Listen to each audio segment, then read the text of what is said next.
Good evening. My name is Shanna Cox. I'm calling our planning board evening meeting together for today, Monday, December 8th. It is a pleasure to have everyone here. With all of our folks, please let the record reflect that Zoe is on her way. Oh, there she is. On time and perfect. Would you please call the roll for us? I sure can. Roger Dupree. Yep. Michael Marcotte. Present. Lucy Bisson, present. Mark Roy. Here. Shanna Cox. Here. Amy Smith. Here. Alexander Pine. Here. Penthea Burns. Here. And Zoe Lindstrom. Here. All right. Thank you. Are there any adjustments to the agenda? No, there aren't. Great. Any additional correspondence we need to make a note of? No. Thank you.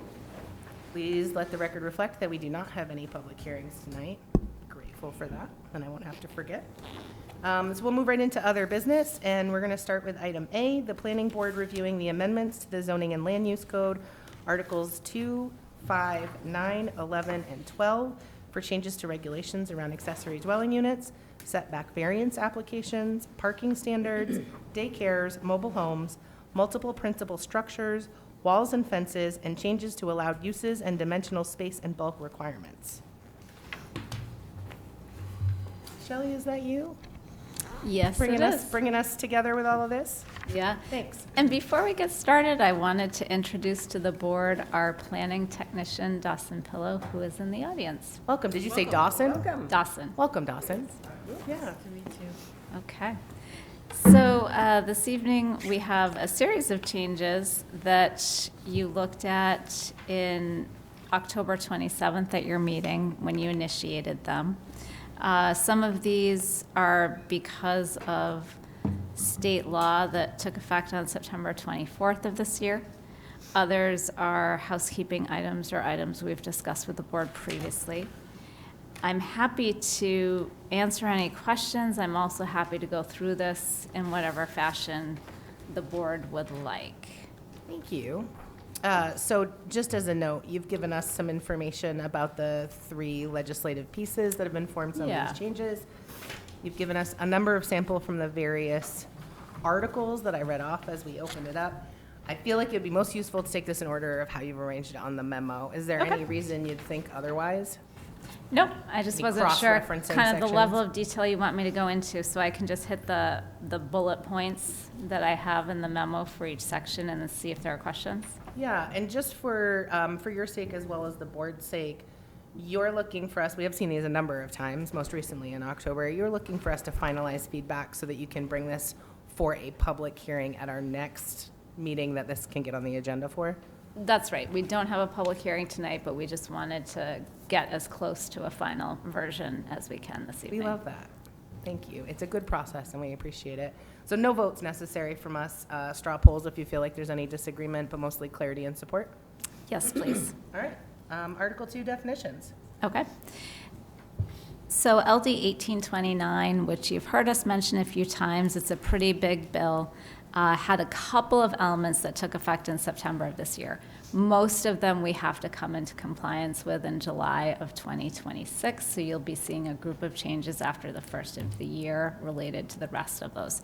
One of the things that did take effect in September was a change to ADUs to allow an ADU in association with a multifamily structure. Previously, the definition was for single and two-family. So that's why our definition of ADU is changing. There was a bill, LD 202, that dealt with daycares and changed the terminology that we used for daycare. So we have a change to daycare, and when we looked up the state terms, we realized we also had some out-of-date terms in other types of daycare categories in our definitions, so we have changed those to align as well with state law. And then finally, we made a change to add a tree caliper definition that talks about how measurement is taken for where the caliper on the tree would be measured. So those are the changes to definitions that we have. Thanks. Any clarifying questions or comments before the board, before we move on to number 2? I appreciate the alignment. I don't feel like there's much feedback we'd give there that wouldn't take us out of alignment. Okay. Okay. Article 5, Administration and Enforcement. This was something we discussed a few months back with the board, which has to do with whether we would allow more than one principal residential structure on a lot. And so the change is to strike the language that prohibits more than one single-family or two-family principal structure in residential use. And then we would be renumbering everything subsequent after that. This was something that the board was generally in favor of when we talked about it previously. Yeah. It's a clean solution. Yeah. Great. Number 3? Article 9, Appeals and Variances. LD 1143 required that we provide setback variance applications for all dwelling units. Previously, the state law had setback variance criteria for 1 and 2 family structures, and this would extend that to multifamily structures as well. So we're coming into compliance with that. Thanks. So no change to the actual setback variances so much as where they're applied. That's right, yep. Great. I'm going to ask for the board to speak up as we go along. Otherwise, I'll be looking, and if you don't make eye contact, we'll keep moving. Great. Okay, Article 11, District Regulations. The first item has to do with that daycare terminology. We're just changing it to reflect the new terms used in definitions.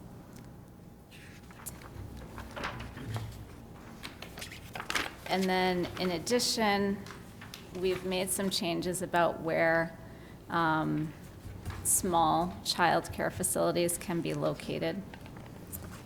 And that was a discussion we had about the fact that there was a bill that would impact all daycares of all sizes and require them to be in residential zones. Our understanding is that the bill sponsor does have a fixed bill that would moderate that. So we anticipate some changes to that in the next legislative session, but staff felt that it made sense to allow small childcare facilities in more locations than we currently do. So that's the proposal there. Can I ask a question? Yeah. On the land use table with the highlights, you go partway down, the next highlighted one is for automobile dealer. Is that a change in definition? And had we already dealt with the definition? It's not why it's part of the definitions we reviewed today? Yeah, so we have a definition for automobile dealer, but we don't have one for car dealer, which So this is, just helps it match, but there's no change in the definition that yeah. we're reviewing. So that's why we don't talk about it for Article 2, but it will be a bulleted item of discussion in this article. Any questions about the land use table changes? Onward, ma'am, you're doing great. Oh, there were more, sorry, I just had to flip the page, so. We've also changed mobile home so that it's permitted in all zones where single-family is allowed. That was in accordance with a bill that was passed last year, and we just neglected to update the chart. We made other changes to conform with that. The question you had, Shanna, is that we changed the used car dealers to automobile dealer to be consistent with the definitions. We also made changes to the mobile homes to allow them, to allow mobile homes outside of mobile home parks, which helps comply with that state law from last year. And then we did make a change on the space and bulk table related to the downtown residential zoning district to reduce required lot size from 4,000 square feet to 2,500 square feet. And then the second change on that chart is to the maximum height of the neighborhood conservation B district to actually, Minimum? sorry, Right. yep. It's okay. Yep, it's in the minimum row, you're right, that's good.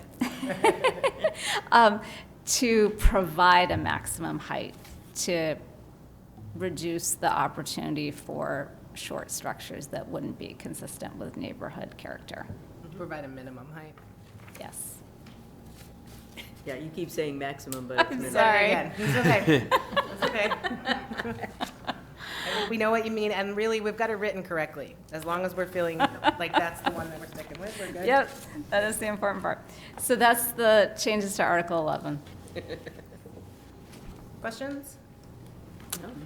Okay. Well, You have Article 12, performance standards stuck on your memo as well? It looks like Alex does have a question. I did have a question. Oh, yeah. okay. You were looking that way when I raised my hand. So, Gotcha.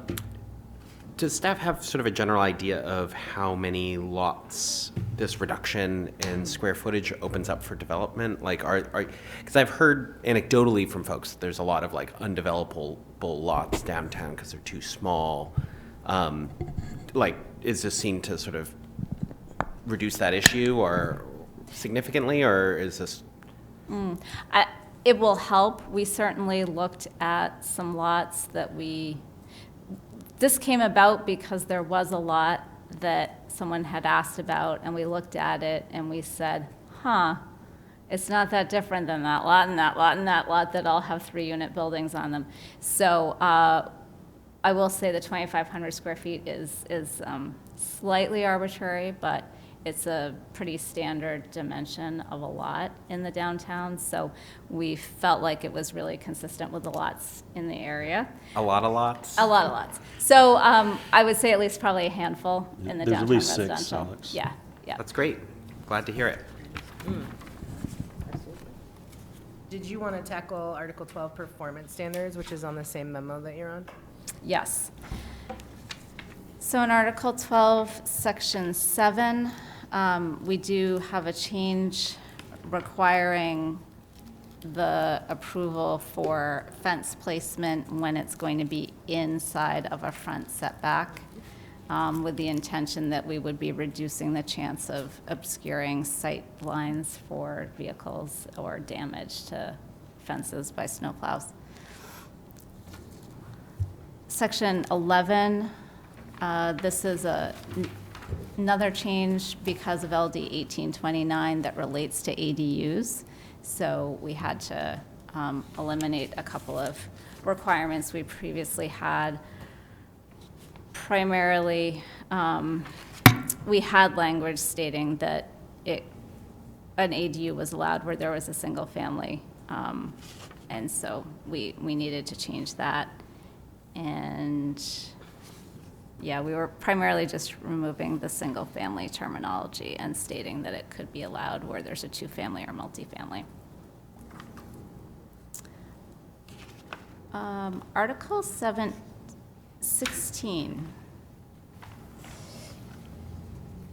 Sorry, I'm seeing there might be a minor inconsistency on the thing here.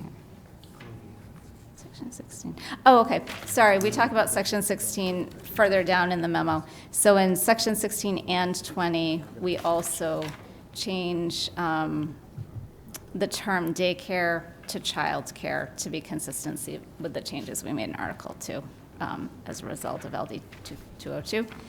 And then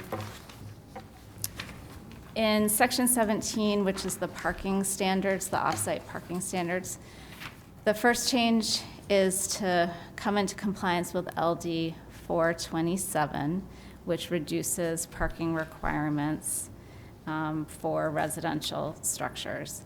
And then there was a suggestion by the board last time we talked about it that we look at Section 17 more broadly as far as recommendations for parking changes, which Craig has done.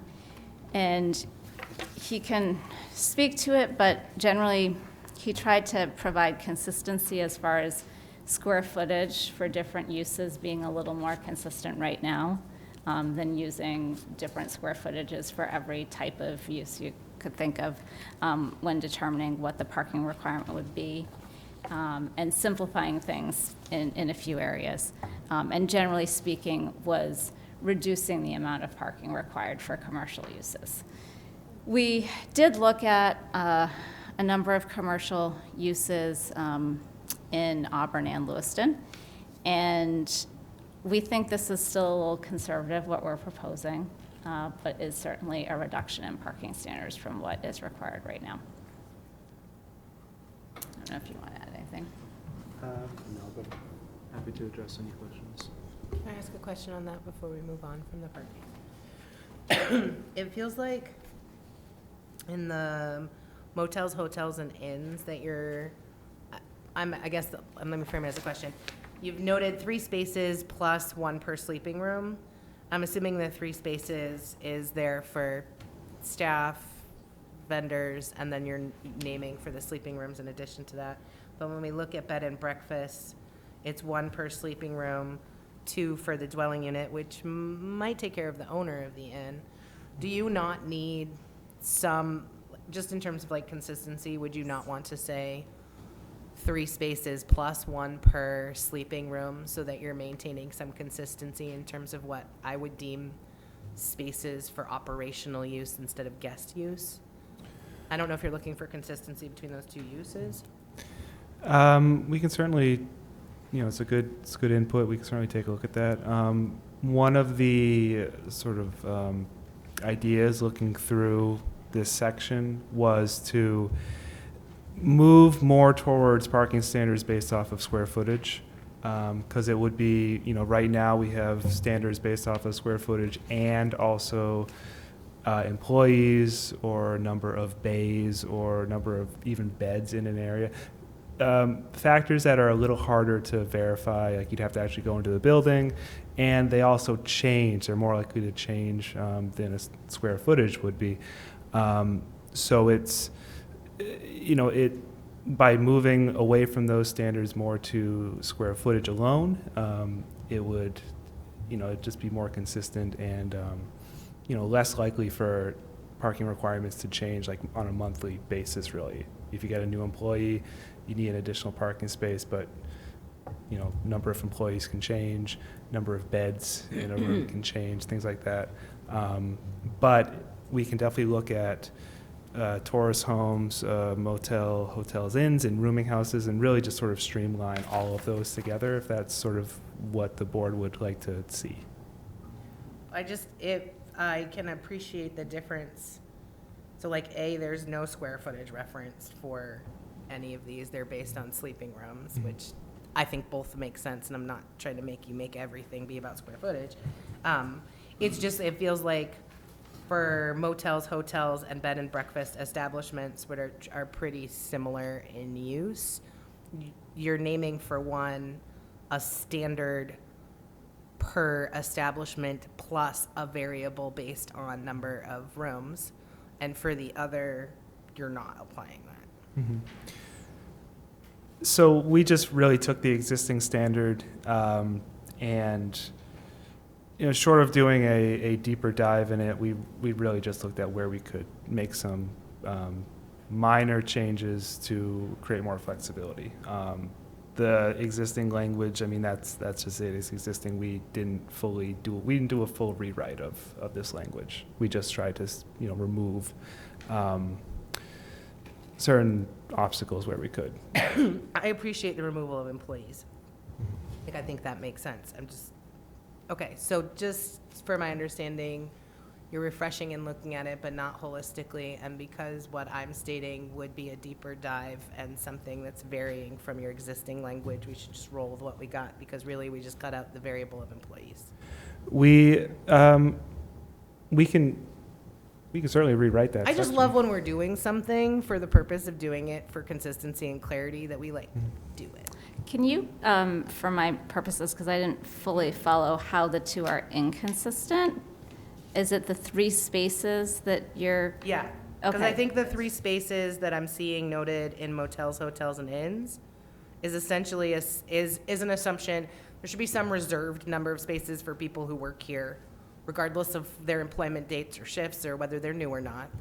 And then we also would want a space per bedroom, right? And then bed and breakfast also similarly.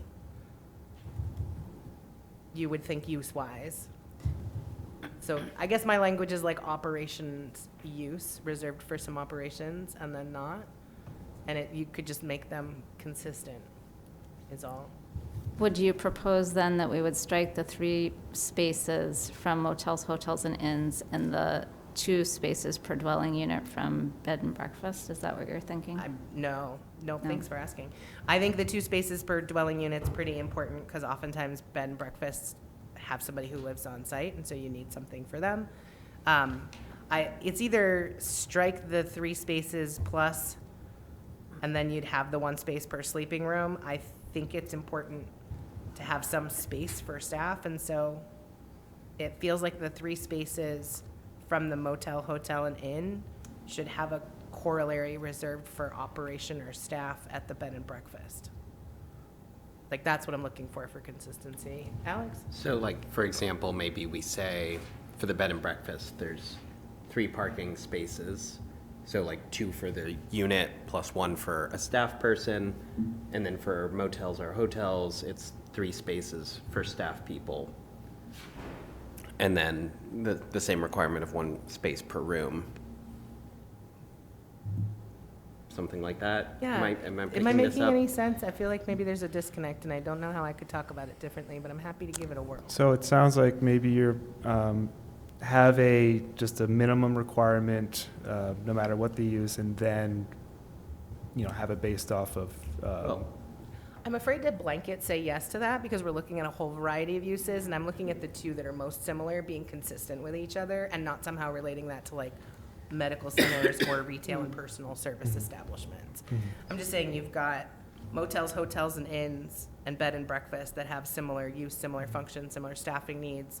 Makes sense to have parking based on number of beds that people are renting in those places. I don't think rooming houses are the same, just to be clear. So I'm just looking for the motel, hotel. When we review an application and it's somebody who's trying to be a motel, hotel, and inn, and they say, why do I need 3 spaces when a bed and breakfast doesn't? And we say, we wanted to keep moving the day we talked about it. Is there a good So- rationale? I guess I'm seeing those 2 spaces per dwelling unit as the employees. Right, me too. Because the bed and breakfast is only up to maybe 7 units or something. We have a limit. So it's a pretty small number of guests that you'd be having, so pretty limited staff would be my thought. And it's usually just, It's usually Usually just a the couple, owners, right? yeah, the couple yeah. who own the place that, so there might be 2 cars, and then but the motel, hotel, and inn might require more, staff. Because, Who you don't need. live there. Yeah, they don't Right. live there, and so you need somebody to check in, and somebody to clean the rooms, and somebody may be on maintenance, or, so you might need several people, so there's a different, I don't. That's great. And now the board and staff have a rationale. Should we ever deal with that? yeah, Yeah. Awesome. okay, yeah, that works. Okay, Great. Okay. what, good discussion. just really quickly, what's a tourist home? it's, Good to my question. recollection, I think it's a That's- bed and breakfast with more than 8 people.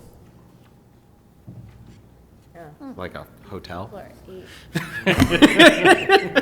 A hotel where the owners live there? No breakfast service. Or a large There's bed and no breakfast. food included in the, We're gonna find the definition, because Yeah, honestly, so- the differentiation One between these 82nd various of a parking space per rooming muffin? categories is, just as long as there's because what ends up happening, particularly with waivers, is somebody comes in and asks for a waiver for parking, and they use a similar use that they can describe, yeah. and then we're stuck being like, well, I don't know. Do you own it and you live there? Do you have a partner? Does your partner count? Is that the 2 spots? No, your staff can't park in the 2 parking spots. I mean, I I'm can't just saying imagine it's a we good have discussion tourist to have home had and because for you all to nobody have a comes good here as a answer tourist. for. Yeah. Not here. And actually, Not here, to be consistent, we should probably be reducing that to 1 space for the dwelling unit instead of 2, right? Yeah, so. In tour- which case this? Yes. Yes. Because there's no other staff that staff bed and breakfast. I'm lying. There actually is oftentimes other Sure, staff. yeah. So tourist home definition means a commercial building which accommodates for a fee travelers or other transient guests who are staying for a limited duration and having 8 or fewer sleeping rooms. A tourist home may include associated rooms for meals or the use of guests. And how that really differentiates from the bed and breakfast Yeah, I was gonna say, that sounds like a is- bed and breakfast to me. is the food being provided. Is kind of strange how these things overlap, so I'll just read you that one Yes, as parking well. by muffin. Parking by muffin. Kind of like the hostel. So bed and breakfast means an accessory use to a single-family dwelling, so that's one of the distinctions. And then it serves breakfast to the house guests. Then there's these other criteria. So 4 or fewer rooms shall be considered a home occupation. And then with 5 or 6 rooms, then they're only a home occupation if they can meet the list of criteria that's provided. So it gets a little funky, but it's a house essentially that people are living in and they're serving breakfast. So that's one of the main distinctions between that and the transient So tourist. That and the tourist home says it's a commercial building. Right, yeah, because there's So that's nobody the living there. difference. It's not One's a a home, occupation. or a Yeah. residence, and the other one is a commercial building. Right, So like a tourist home is just a very small hotel. yes. Yeah, I would say that's probably closer to. Or a hostel or something like that, Yeah. exactly, yep. Okay. Other questions from others? Before we leave this section, I do have one more, but I want to give other chance. Is it FDL? Neighborhood retail store, is that being struck because there is no parking I'm trying to pull on my neighborhood retail, neighborhood establishment conversations from the corridor work we did. No, Definition. I was striking that. That's, I guess. yeah, that's what is it that there's no That's messed definition? Because we sure talk about it like there is one, so that's a whole different animal. Or is it because we agreed that it could be walkable and not require parking in a like neighborhood conservation B? And really, we're seeing this strike through because it's about not requiring parking. Like somehow neighborhood retail stores She's asking why we're disappeared. getting rid of Yeah. that. It looks like it got unified with the line item above, if you look at the number change. I'm in a space with no numbers. Yeah. me So, Yeah. It means it- so Alex is right. We're looking to streamline business and professional offices, retail uses, and personal services all require 500, or we're proposing to require 500 square feet, or per one space for every 500 square feet. Because that proposal to bump it up to 500 square feet for retail uses would now be the same as neighborhood retail. We just got rid of neighborhood retail. Great. Is there any reason that It used to be different. I know, and I'm just because we're taking this in like one part, because we've had much conversation at this board about neighborhood retail use and wanting to see it and parking being a holdback Oh, and, I see what you're saying. and so like I'm trying to protect neighborhood retail, not necessarily its parking requirement. And in fact, not actually protecting that at all. So I'm just wondering if somebody is trying to open a neighborhood retail store, are they going to not see it? And if you are combining it, do you need to put neighborhood retail, personal service establishments, just so whoever's looking can be like, oh, this is where I fall, and not like neighborhood retail stores don't exist? We can absolutely do that. I think it would be helpful because it is Yeah. something that we've actively wanted to promote, and I don't want somebody who's really excited about a neighborhood retail establishment spend a lot of wasting your time trying to figure out if they have a parking requirement when you can just add in the language up above if you're combining them. If somewhere neighborhood retail does not exist anywhere else, then no, never mind, but it feels useful to tie those two together if that's the intention. Yeah, sounds good. Amy? Yeah, I sort of thought that we had said no parking spaces required for neighborhood retail. And that's why I'm asking. Yeah. Because that was part of our effort to promote neighborhood retail. when we were looking at the corridor redesigns and thinking about that zoning, we talked about wanting to have a little neighborhood coffee shop or a bodega in a residential neighborhood and it not be restricted or have excessive parking requirements. I know we talked about being favorable about having either no parking requirement or very limited, like 1 or 2 spots out front, just period, for picking up or dropping off, but that the intention was for it to be in walkable neighborhoods where parking wouldn't be necessitated. But it also wouldn't be dedicated. It could be just, you've got a couple spots out front that are public street parking. Correct. Correct. And this language actually insists that for every 500, so a 1,500 square foot neighborhood store would then require 3 parking spots. And so, yeah, I'm poking for a Yeah, reason. yeah, we did discuss it quite a bit, especially with what Mr. Levesque was going to do off Chapel and off Lowell, and even DeWitt. Yeah. It's supposed to be a big 10,000 square foot store, and there's no parking dedicated to that store. So I think we need to address neighborhood grocery stores or retail stores that don't have a required parking. I think we need to leave it in there, but say there's no required parking. Right. I feel like member Najin was on the planning board at the time and would actively use his Summer Street kind of neighborhood as a good example. We looked at some of the kind of like preferred growth and corridor areas, and then the residential neighborhoods right behind, naming that like a little corner store would be fine in the neighborhood off and wouldn't need to have like stronger commercial allowances while still promoting a neighborhood store. And so, yeah, I'm just looking for consistency in that kind of like conceptually and in that conversation. And so it is why I was saying, like, are we changing what we're talking about for neighborhood retail? Because this actually doesn't reduce the parking requirement at all for neighborhood It retail. increases it. And while it keeps it the same, it just moves it, and not clearly because it's Yeah. not labeled up above. And so, was it the intention to, in our carryover from those conversations, was it in our intention to maintain that kind of 1 per 500 square foot for neighborhood retail? Because my recollection is closer to Amy's. I don't remember the exact conversation, but this is what ended up getting added to the ordinance. So if the desire of the board is to have it state that no parking is required for neighborhood retail, we can certainly make that change. If that's, I'm seeing I would a like number to of see heads. that.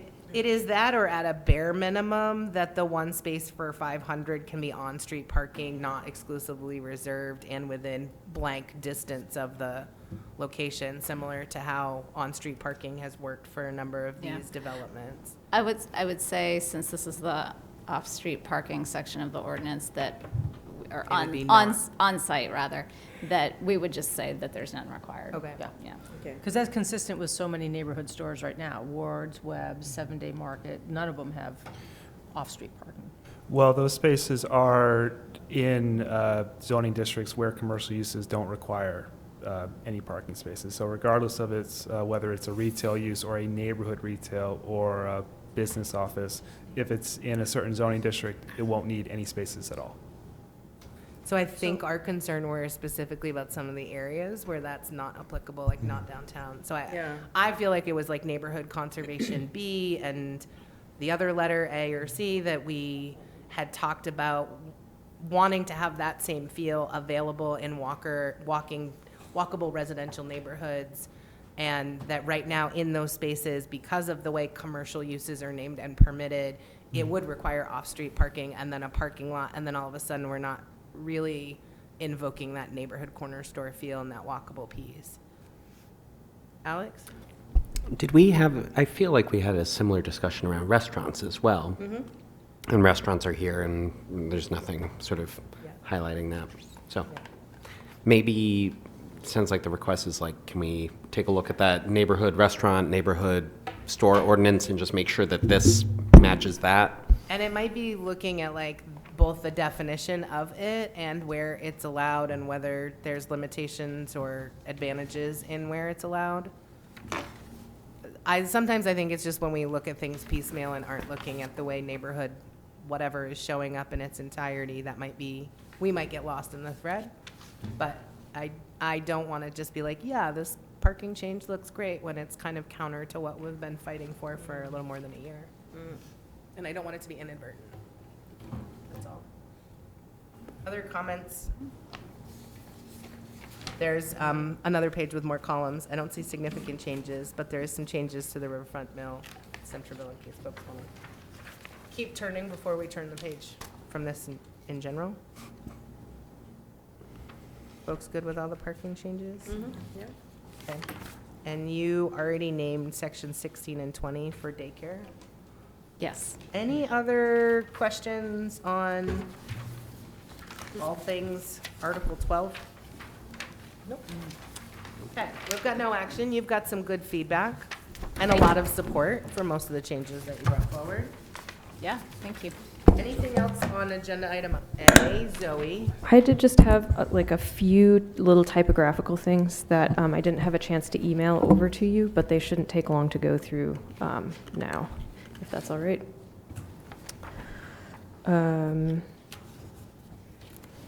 So for Article 12, Section 7, Item 3, in the third line down, building more than 8 feet in height.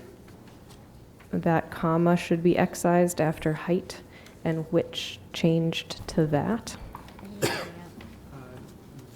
Sorry, You're where, seeing where I'm sorry, looking? we've got a lot of papers. We're Yeah, shuffling sorry, we here, went so- through these so quickly, but we were Zoe, talking why about- don't you ask- just yeah. pass it on Yeah, to I can- Linda would be happy to after do that. you put it in the record? Yeah, I do Because have that way them, they don't have to marked keep out in track, pen, and so- if it's all written up, then it'll be a lot easier for them Perfect, to follow. that sounds easiest, so thank you for that suggestion. I would also like the record to show that I absolutely trust all of your grammatical, typographical solutions. yeah. Well, And I appreciate you appreciate your doing that trust. work for the board, for what that's worth. Yeah, happy to. Yeah. Any other comments on item A before we move to item B? Okay, so item B, other business, the planning board reviewing whether to pursue a short-term rental ordinance. Okay. Mr. Connor, is this why we have you in the room this evening? Sir, welcome. You have given us a memo. I would point out that Zoe had reached out with some inquiry about the Westway to bring something to the board. It's by her request and my enthusiasm that we're talking about this tonight, and that John was prompted to write a memo. So John, to you, sir. Actually, I'd like to hear more about the impetus behind Yeah. the request. So this was just, some detailed research that we did in talking with staff, not just on the third floor, but also in administration as well.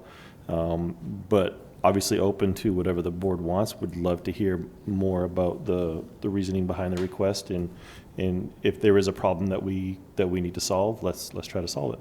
Yeah.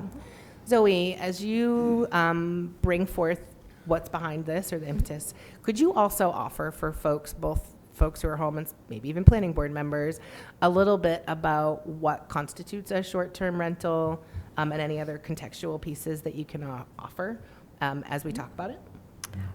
Sure. Yeah, so I did bring this up, as Shanna mentioned, via email to Shelley and Shanna. And Director Connor, thanks so much for kind of the time that you spent pulling these numbers together. I guess the impetus for me and what I would consider a short-term rental would be something like an Airbnb, or there are other companies or websites where people can rent out a room or a building to people just in the short term, usually by a number of days. I guess that's kind of my general understanding of a short-term rental. I think in my email, I may have given the impression that I thought we needed a sort of like an ordinance regulating these, but really I'm mostly concerned with just keeping an eye on them, so that, anytime we might have questions, we don't necessarily have to take up significant staff time to figure out, well, how many really are there? Like, how much are they being rented for? And sort of was just thinking about consistency in terms of, I believe we do have like a rental registration ordinance to keep track of all long-term or like more standard type of rentals in the city. And so really, I'm thinking more something along those lines in terms of just, what do we have going on? It doesn't sound like, it's creating any kind of issue per se, which isn't why I brought it forward, but rather more so like what is going on and how do we keep track of it? Absolutely. So we don't have a mechanism to keep track of it other than using the websites that you mentioned. So I personally frequently go on Airbnb, Vrbo, and all of them just to see what's out there, just to see, to be blatantly honest, it's usually to find code violations because that's where they'll post their pictures of properties that have been updated without permits. So they just through attrition and organically they come to our office, by looking through them. But like the data showed, there's not a lot of them. We're not a big vacation destination.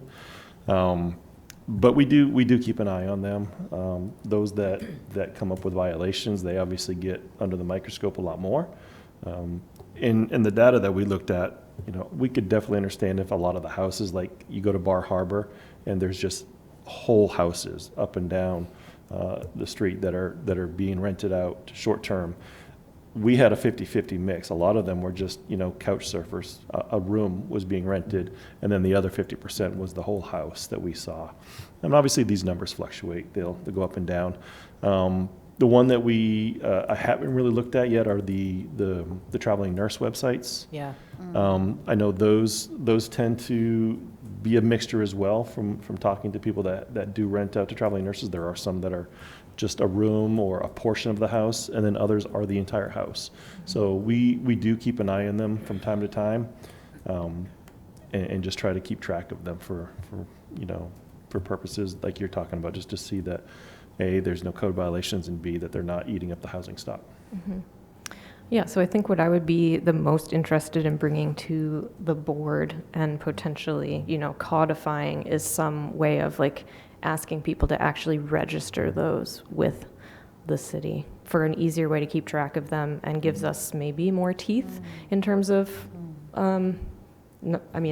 obviously there's code already, like you have teeth in terms of if somebody's violating code, but it might just give another way of, I don't know, having something in our back pocket if there are issues that start to arise in future. Amy and then Mark. Just to start, you could just ask the question on the rental registration form. Just ask a question, are any of these short-term rentals and how many? Just so that we can start collecting the data without making people apply and feel like there's hurdles to doing it, but at least you could start tracking it. Couldn't we include it as a business-type use of residents, so that, it's part of the code? Yeah. I was going to sort of bring this up, in the spirit of consistency that Shanna's often talking about. I think this is an area where, like, it's a home business, right? Like, you're renting out rooms, you're making money off of that. I have, there's a 2-unit building right around the corner from me that has just been an Airbnb. And I would say, like, from a impact perspective, it does have, I think, a little bit of a higher impact than a standard residential house would, because it'll go from, no one there for a month, nothing's going on, property kind of is vacant, nothing's really, it's not like they're not taking care of it, but, there aren't people around. And then, like, there's cars piled up everywhere, right?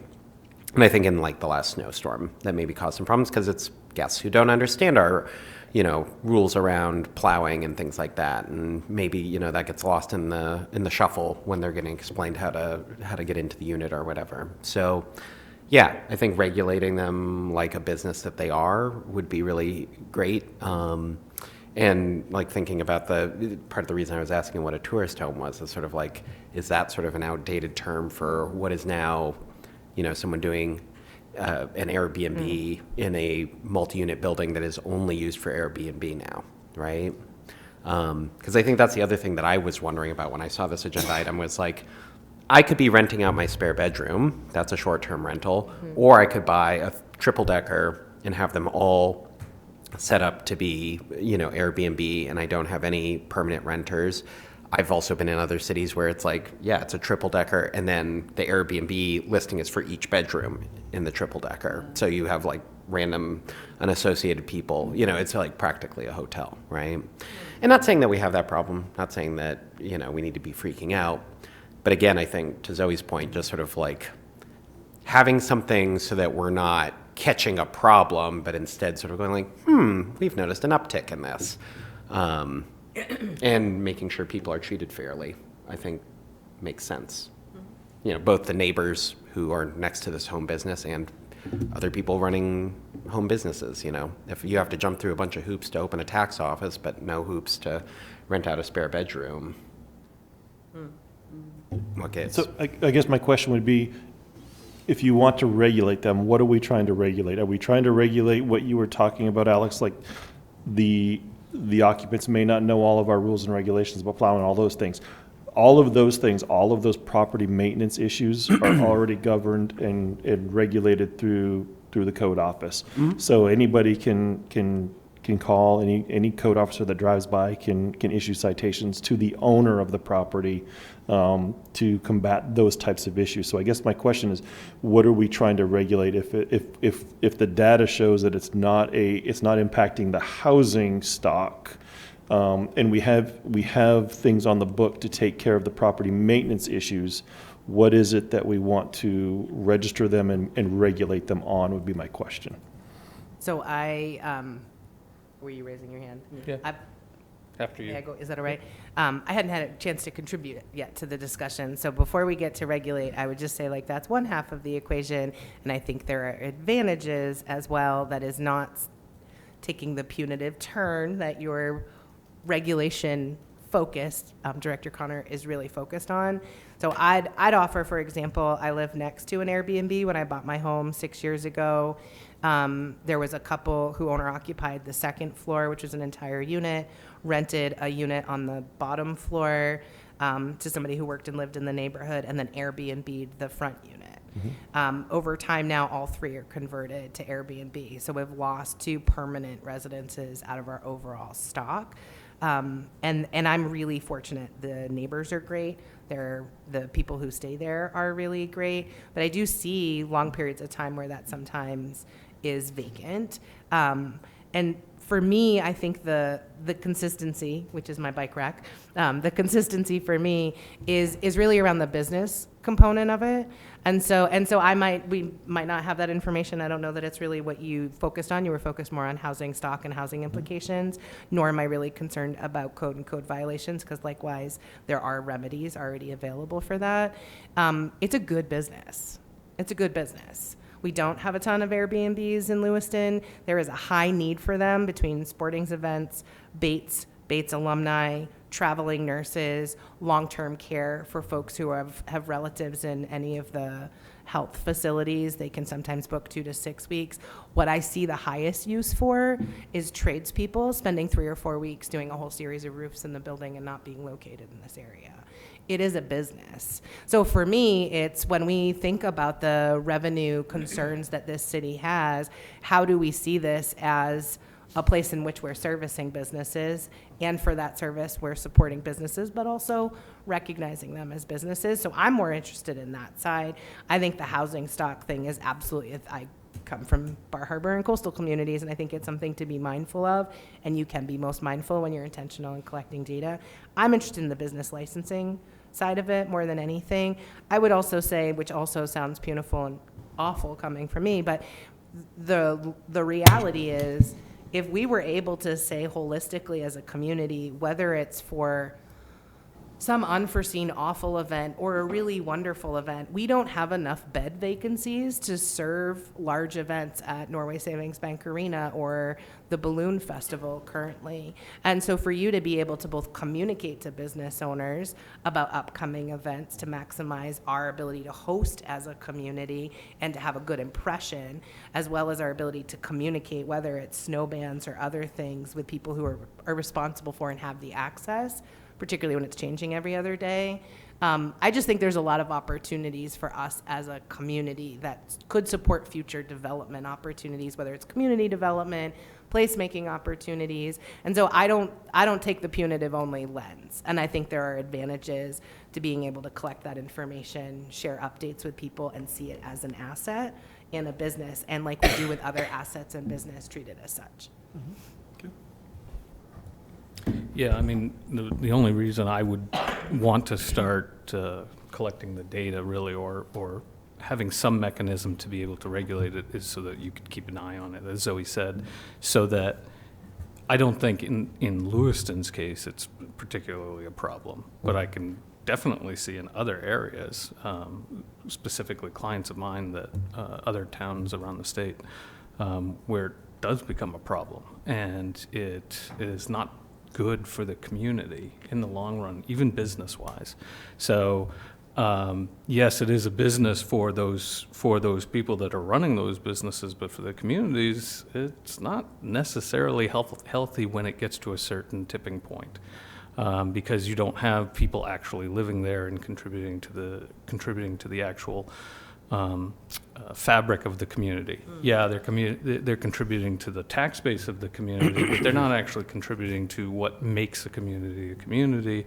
And once you get to a certain point, you don't really want to have too many of that. And they also end up contributing to an inflated cost of housing, particularly when the investors in these businesses are not necessarily investors that are local, and they have much more resources than local people have for investing in businesses. So I would want to use it as a mechanism that we could then leverage later on to be able to help further regulate it and control it if it got a problem here. One of the things that I'm really proud about the city of Lewiston for, and have been involved in 15 plus years, is that as we've sought to grow, develop, add commercial, multifamily, and residential, we've done it with a really intentional and good blend of market rate, subsidized, affordable that's not subsidized, housing mix of options and places.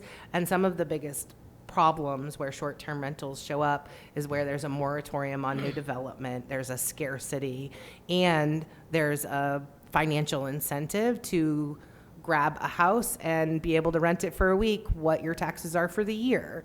There's a whole bunch of reasons that that's not us, and as a planning board, I'm also grateful for the ability to be mindful and planful for the future. And so, I mean, I think as long as we continue to plan holistically with a mix of uses and a mix of housing types and styles, then we're in a great spot. But I would just like to say, because both of your the tone of your letter is like concern, a note of concern, both around resources and time, but also a punitive approach. And I would just say there's like advantages to looking at this as a class of business and then communicating and leveraging that class as an asset for our region, and not paying attention to it all doesn't do that either. And so like flip the coin and see the positives that can come, and think about some of the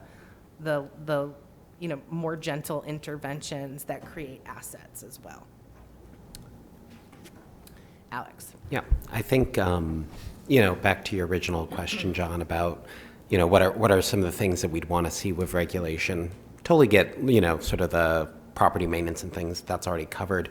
I'd wonder, when we've talked about home businesses before, like bakeries or whatever, I think one of the things that folks brought up was like, we don't want to have too many businesses in one spot because that's adverse impact on a neighborhood, right? That's what we've talked about. You don't want to have the string of home bakeries, so it just reeks of bread all the time. I don't think that would be a bad thing personally, but Sounds great. Taste is the matter of the customer. But what I do wonder about is like, density of these businesses, and again, it's just a consistency thing. I think what I'm asking for, separate from what Zoe's saying, is just like, can we just make sure that our home business process includes these as businesses, because that's what they are, and we should be fair to anyone else who's opening a business, right? Everyone sort of has a fair go at it, and it allows us to keep a whole street from becoming Airbnbs near Bates, and that street is empty except during breaks and graduation, or Parents Week and graduation or whatever. Yeah. Just on the record, I really do love my neighbors and the way they manage their Airbnb. Oh, yeah. In case they No. watch this later and. This is not me there's, complaining there's really about. great examples out there and good experiences. Yeah, I have no problem with the Airbnbs in my neighborhood. You know, it just sometimes, you know, people who are unfamiliar, things are different. And I don't think we have like a problem like people feel like in Portland, or again, I lived in coastal Maine for a little bit, and we talk about distorted housing markets.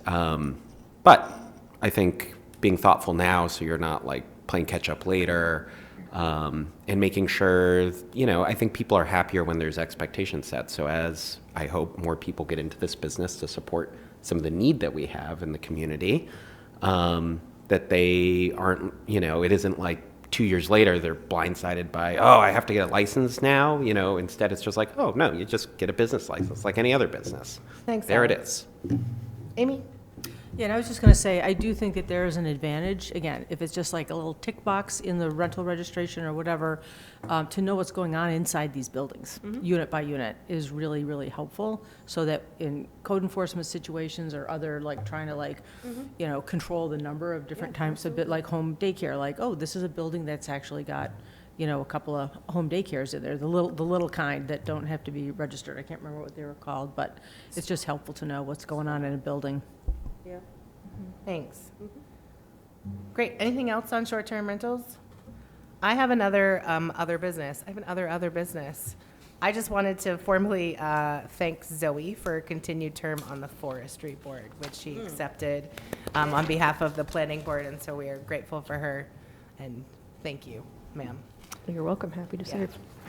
Any other business? Yes. I had one item. I did just want to report back to the board that at their December 17th meeting, the Complete Streets Committee is going to review the request to have a joint meeting with the planning board and then get back to us. Thanks. Appreciate that. Oh, and just a reminder that the LCIP is going to be presented on January 5th. Hopefully you all saw my email. In person, and then we will get a second presentation. Is it assumed that people have seen the first presentation and we're just asking questions as we go? So that first presentation on January 5th, I don't think there's a Q&A. Finance just presents it to the three boards.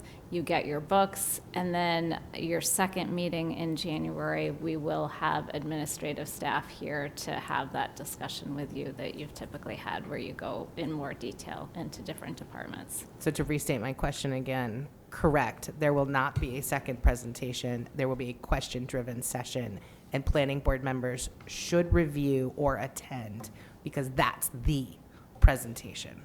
Yes, although you can certainly watch it from home, and it will Yeah. probably be an equal experience to being here in person. I'm just encouraging folks to recognize that's actually a really vital way for us to prepare as a planning board for their attendance, and we will not expect the opportunity for a second presentation for our own purposes, which is great, but I'm just like, your cheat code is watch the video or attend, because we will use questions and answers in our session with administrative staff. Yeah, especially for the new members, that, because there will be a few, could be a few new members, because some terms are ending. And so just noting that that is not on this calendar for the 2026 calendar. It's Monday, the 5th, you said. That's right, yes. It's not a regular planning board meeting, it is a council meeting, and they are having a workshop before the council meeting that you are invited to come sit in the audience and watch the presentation. Got it. Is there any chance you mean the 6th? There isn't. Okay. Yep, it's definitely Monday, the 5th, which is unusual. Okay, great. Yep. Yeah, I wondered about that too. Will you send the link out once it's published and complete to Yes, folks we for the certainly video? will. Yeah. I'll be in Tucson probably. I might watch it remote, but I'll have to catch up later. I'm sorry not to be here. Director Connor, was that the other business you were hoping she would state? Because I feel like you also had something. No, it wasn't. Staff has been mulling over some possible changes for 2026. And one of the things that we've been discussing is trying to get a better handle on our meetings in terms of notices that have to be sent out to the public. And we're always seems to be chasing those legal ads. and just scrambling. One of the things we're talking about doing is going to one meeting, whether that be the first meeting of the month or the second meeting of the month, being a workshop to where we can knock out a lot of these items that don't necessarily need to have public notice sent out, where we can, really get into the nitty-gritty of a lot of things. And then the second meeting of the month will be where we have all of the public hearings, where all of the voting takes place, to give staff a little bit more time to make sure that all of the T's are crossed and I's are dotted prior to notice being sent out, and give a better product, if you will, to the developers, and make it easier on you folks, that you're not just bouncing, between development review, every single meeting. So you'll have a set schedule. This meeting is taking care of the nuts and bolts of the business, and this meeting is going to be, developers in front of you. So it's just something we've been mulling over. Would love to get your feedback and thought process on it. We obviously don't want to hinder development. We don't want to put any of our applicants, in a bind. So we would need to make sure that we have their needs at the top of mind. But we think we can do this. We're pretty sure we can do this and give a better product. So open to suggestions. Thanks. Alex? Sounds good to me. I like the idea. I think one thing I'm thinking about is there have been nights where we had a ton of projects that needed voting, and sometimes the luck of the draw is like all the little projects are last, and then we have all these big projects with lots of comment, and it stretches on into the night, and I'm wondering if there's a way that we can like codify like a straw poll of like who's here to comment at the beginning of the meeting. Okay, cool. The one with 3 people will go first, and then the one with 10 people will go second. I don't know how.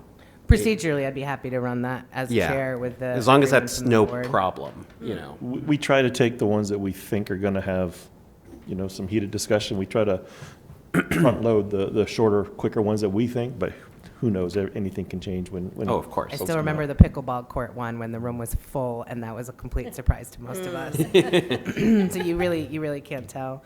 Sometimes, yeah. Yeah. Other comments or feedback for Director Connor? I think that's a great idea to have workshops and where we don't have any public, that, they don't need to be notified, and we're just talking like we are tonight about housekeeping and stuff like that. And then to put all of the developments together and try to assign. But if, we can also, as chair, can decide, okay, well, the third one down looks like it might be very short, by the description and stuff, and we can change the order of things. So I think that's not a huge issue, but I think it's a good idea. Ms. Smith? I would also just say that if we're sort of once a month, it's going to be the more sort of meaty stuff with tons of stuff to review in advance. If we could get those earlier, or even if, like, as they are ready, could we stop by and pick them up? Just because sometimes you get those packets and they're so big and you've got a weekend to look at it. So if we already know that it's going to be stuff that's going to take significant time to review, that would be helpful too. I'd like to recognize the significant effort staff has put in for us getting our packets on Yes. Wednesday. Absolutely. I do want to recognize that, because I Absolutely. can appreciate. I would also say, as chair, I sometimes get insights on some of the scheduling and some of the development conversations that the team is having, and I love this idea.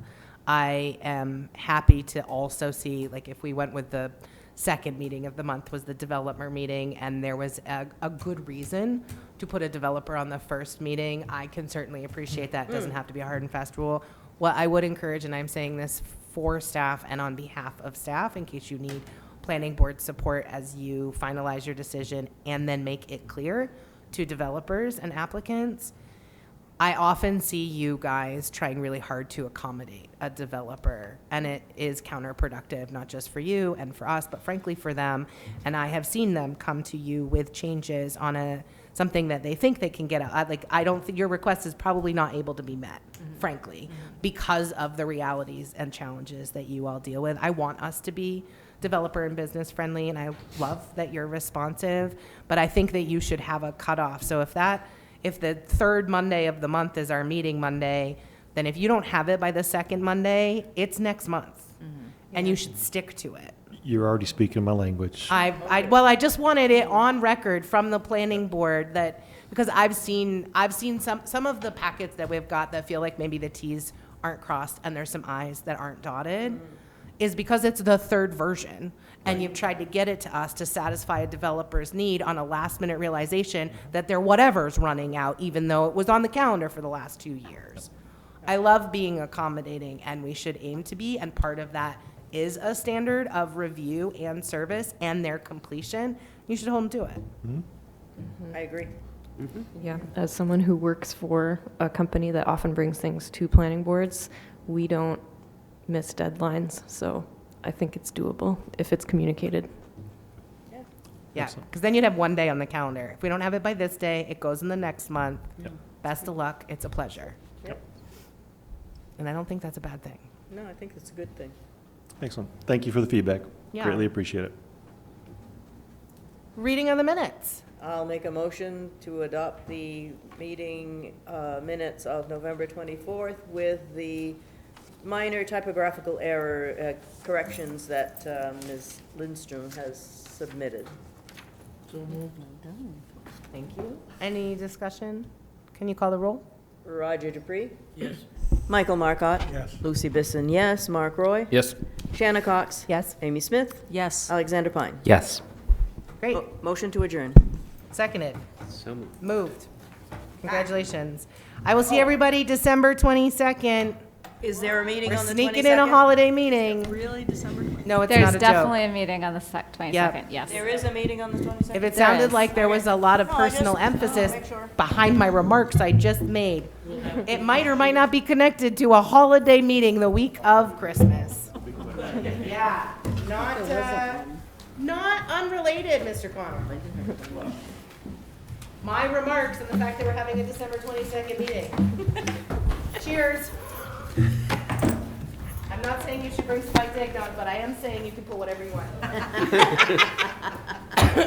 I'm not testing it, I promise.